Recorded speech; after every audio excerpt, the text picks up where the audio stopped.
Okay, to my regular subscribers, unless you're interested in the Chrysler 300C, you won't want to watch this. To those of you that are not my regular subscribers and are tuned in to watch this, hoping to get a blow-by-blow account of how to do the work, this is not the video for that. I will tell you what I've done, but I'm not going to be able to show you because I just did the work. However, I will be putting a link in the description to two very good videos showing you exactly how to do it and explained very well by the particular gentleman that does it. So without that, let's move on, and hopefully you will enjoy, and if not, oh well. Okay, this is my latest flip project. It needs a new radiator, it needs a new water pump, needs a new dog. Haha. You don't get the dog. Headlights need doing. This is a Chrysler 300C Hemi, and I am about to attack it, replace the radiator, the water pump. I've already done the boot lift struts, the cabin air filter. An oil change has been done recently, and I'll give it a once over, checking the various fluids, make sure everything's okay. But in order to get this radiator out, that whole front bumper has to come off. What a pain in the ass. But there you go, it's what's got to be done, so come along for the ride.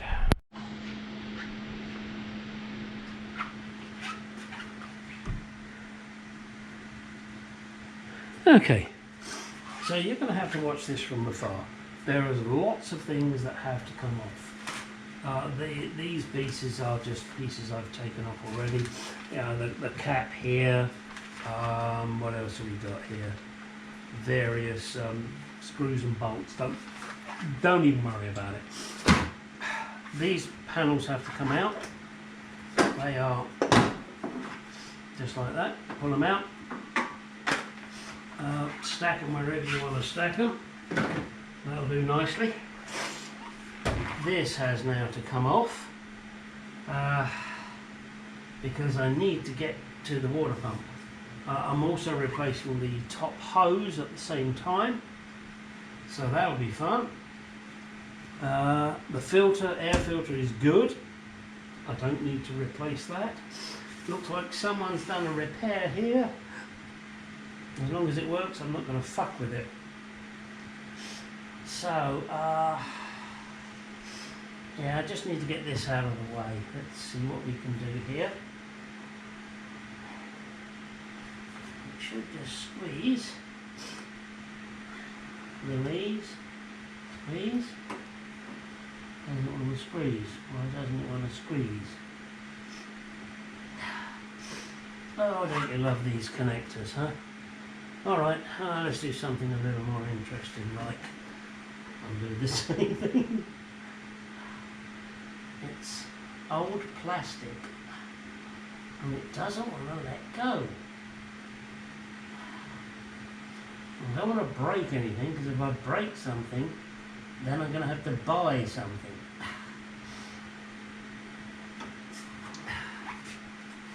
What also we need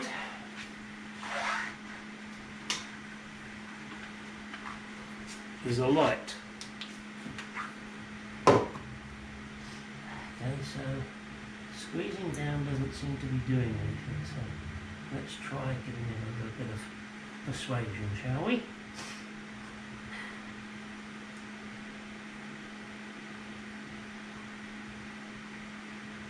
Ah, this one really is being a pain, but I will get there.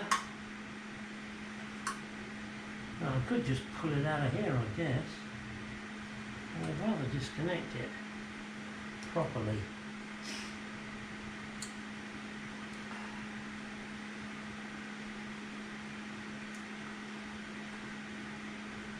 I think we need a different type of pick.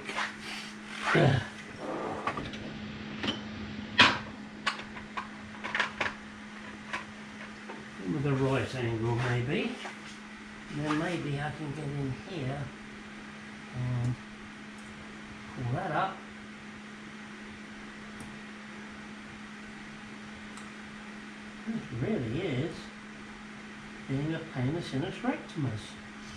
That should be how it comes out. Well, I don't know. Maybe someone has fucked with this in the past. It really doesn't seem to want to come out. And I'm taking the clip away.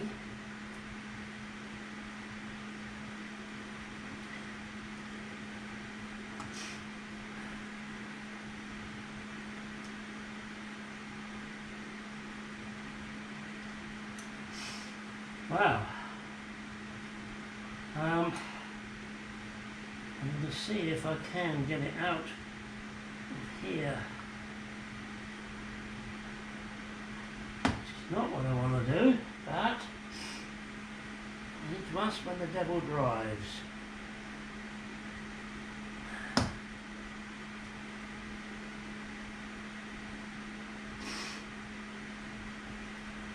It really is not the way to do it.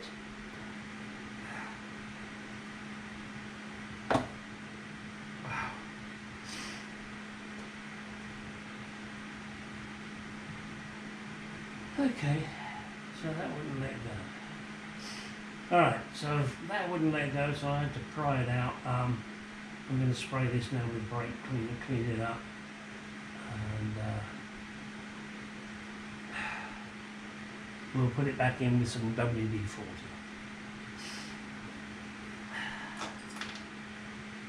Now I need a screwdriver.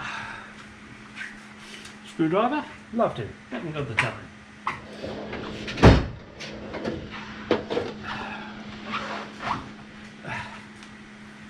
Okay.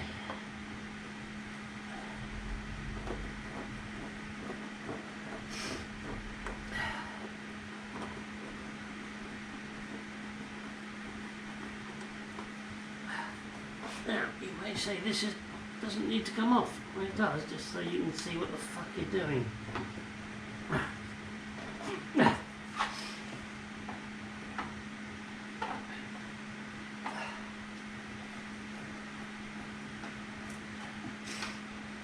It should be noted that I have had this car sitting outside with the radiator drain plug open for quite some time.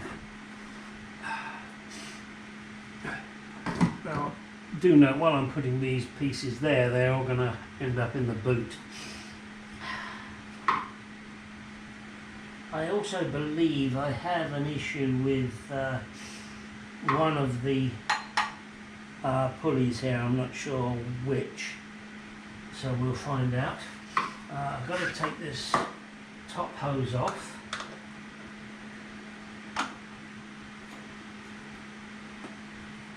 Because the hose is expanding and it shouldn't, but it's got to come off anyway because I'm replacing the radiator and the thermostat and the thermostat housing. Yes, I'm doing the whole shit. But get away, fly.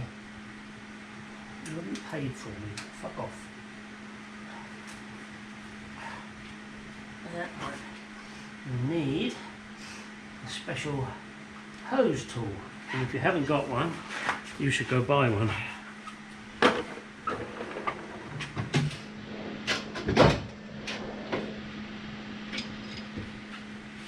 And here it is, the hose tool. Yes, stick it up the hose, move it around,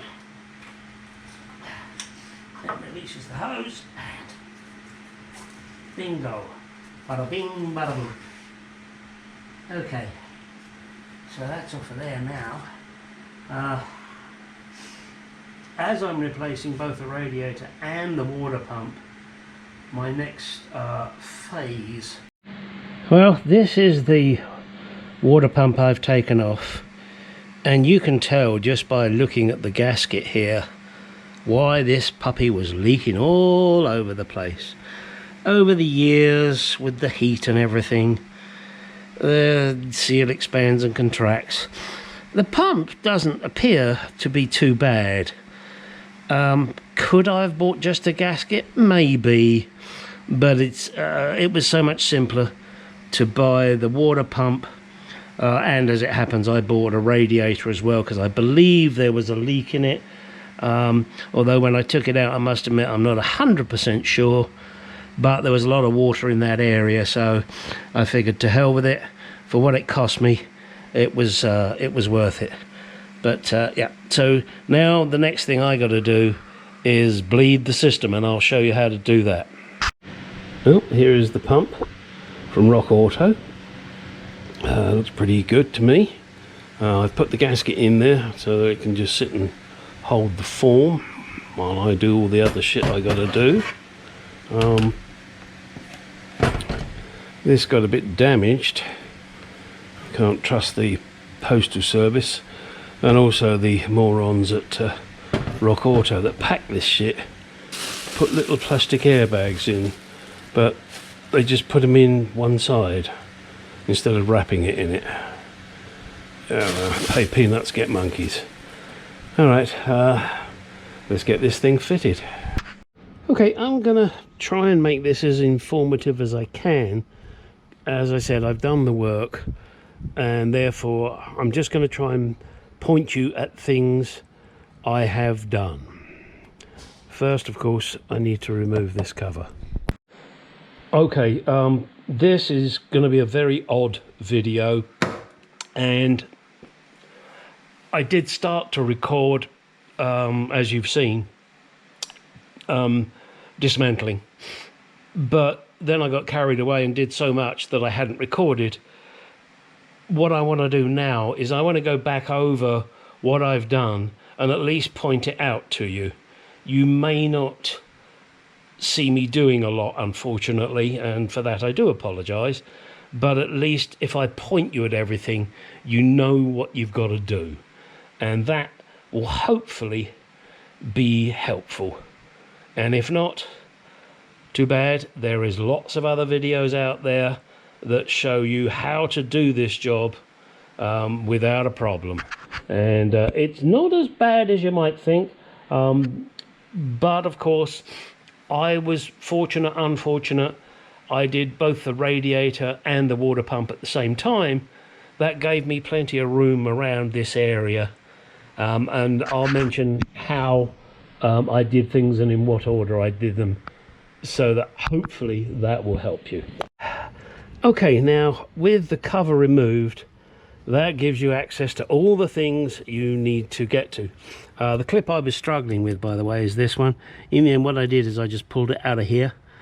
That was the easiest thing to do. Pry out very carefully, and then give it a good clean. And then I used WD-40 so that it would slip straight back in. Now, things that have to be removed. You need to remove this. You don't need to remove that, but I found it easier to remove that for when getting the radiator out. So I would suggest you remove that, remove this, and then obviously you're going to need to remove the top hose and the bottom hose. You're going to need to remove these panels, and there are also panels that go down either side. The reason you need to remove those is to gain access to the bolts that are holding the condenser to the radiator.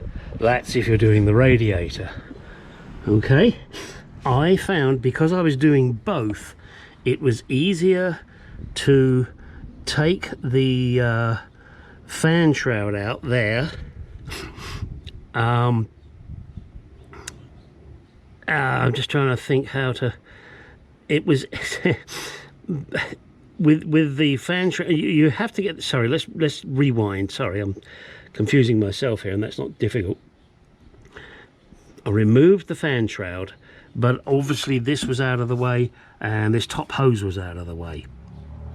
That made it easier to get out. Not easy, but easier. Then what I did is I took the radiator out, but it may have been better to have taken the water pump out first. However, then you have the difficulty of getting to the bolts. But in saying that, when I put it back, I put the radiator in first, I put the shroud in first, and then I did the water pump. It gave me more room to put the shroud in, it gave me more room to put the radiator in, because the water pump wasn't there. It's swings and roundabouts job. So you're going to have to decide which you think is the best way for you if you're doing both. I had a problem when I restarted the car, and I'm going to be jumping backwards and forwards, so you're just going to have to put up with it. All of a sudden I had no alternator charging, and I had no power steering. I looked down here and the belt had come off. This pulley had come off, and I thought, well, that's odd. What it turned out to be is that the Chinesium crap water pump, the thread inside the water pump had not been tapped deeply enough, so I had to shorten this bolt. This bolt bottomed out, and I thought it was tight, but the pulley wasn't tight. So be careful of that. You will find that these spring clips, not this type of clip, these spring clips, that type there is the type I've replaced it with. And there is also the same, I can't show you, but the same down on the bottom hose. There are ones that lock when you squeeze them up. They're a pain in the ass.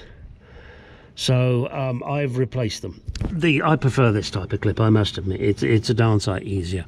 When you're working on the water pump, don't forget to undo this nut here, that one there. Because that allows you to pull this pipe out, and when you put it all back together, don't forget to replace the O-ring on the end of that pipe. And if you're anal like me, you will also put sealant all over it. I just put water pump sealant on it. It was just what I did. Then you've got to fill the system up. So what I did is, I've got a special bottle, but anyway, I just kept filling this up and filling it up and filling it up and filling it up until it wouldn't take any more. Then I release this here. This is the bleed. You must make sure you bleed it. I undid this bleed and then let the fluid rush out, and then put the plug back in. That way you've bled the system. Obviously then you run the vehicle for a while, and then you come back and you double check your coolant level. You can see mine has dropped a little bit, so I'll top that up just to make sure it's okay. What else can I tell you? You will need to remove the shield at the bottom of the engine down there. You will need to get to some special clips, and they are better explained in the videos in the link. Mine is just merely what I did. Whilst I was here, I took the throttle body off and gave it a damn good clean. I would suggest you do the same thing. That's entirely up to you. There is all sorts of good videos out there, but the ones I'm leaving the link to, I personally believe are the best. Putting the serpentine belt back on is a little tricky. I found the best way was to get it all over these items here at that side of the engine, and then the final one went over the alternator. Okay, I really do think that's it. Oh, the wires here, they were flopping around, so I cable tied all of those up and out of the way. Didn't have to take the bumper off, as I previously mentioned. I will have to do these headlights, so that'll be a nice little job for me later. Oh, and also I've got to replace the compressor. It's decided to start making nasty noises, and I will not sell it like that. So I'm going to fix the nasty noises by replacing the compressor, of course. The oil level's good. The transmission, oh boy, you know, as I said, I was going to check all the fluid levels. and I will. I haven't finished yet. But you know, the stupid Chrysler doesn't give you a dipstick. You have to go buy a dipstick, and the dipstick you buy doesn't stay in the vehicle. So I'm going to buy this dipstick and check the fluid level, and then you have to put the plug back in that says dealer use only. I find that really annoying, but there you go, it's what's got to be done. The fluid colour is actually pretty good, so I'm not worried about that. Anyway, so while I was here, as I said, I have replaced the top hose, okay, sorry about that. I was cut short by my camera running out of space. I guess that's because I prattle on a lot, as you are discovering. There are a number of what should we say, tricks and that you find. One thing I did when putting the radiator and the condenser back in, I used a piece of rope. Let me actually show you what I did. If I can get this out. Right. I used a piece of rope here to lift up the condenser so that when the radiator was in, I could actually get the bolts lined up easier. Oh, those are the shields that will have to be, you have to take this clip out here and the one underneath, and then you can move it out of the way. That's so you can get to the condenser bolts. Check your wires too.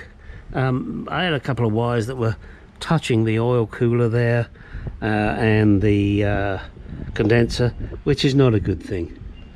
Okay, what else can I tell you that you'll be bored with?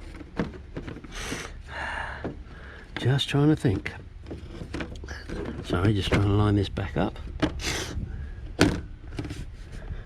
Yeah, like this top quality, the way they just pop them in. All right, I'll do that later. Yeah, I think that's probably about it. I think I've bored you enough. The only thing I would say is that when you're doing this, check your belt. I decided whilst I was here, I replaced the belt. The other one wasn't terrible, but it was showing age, so why not replace it for what it costs. I also did the belt tensioner as well. Again, it wasn't bad, but I felt it was worthwhile replacing whilst I was here. And as I have mentioned, I will be replacing the compressor, and then everything should be nice. The only reason I discovered the compressor is because when bleeding the system, I went inside and turned the radiator on full bore, which obviously brings the fan into play, and the compressor kicks in, and I made hell of a noise. I couldn't understand why when I put the fan on, it made a noise, but it's as simple as that. The compressor is buggered, so it's going to be replaced. All right. Anything else I can tell you? I don't think so. No. Anyway, I hope you found it of use. I hope I haven't bored you too much, but if I have, well, there's nothing I can do about it. Oh, and if you do take, well, you will take this out, don't forget to put this hose back on. Yeah. Okay. Now, get out in the garage, go do some shit.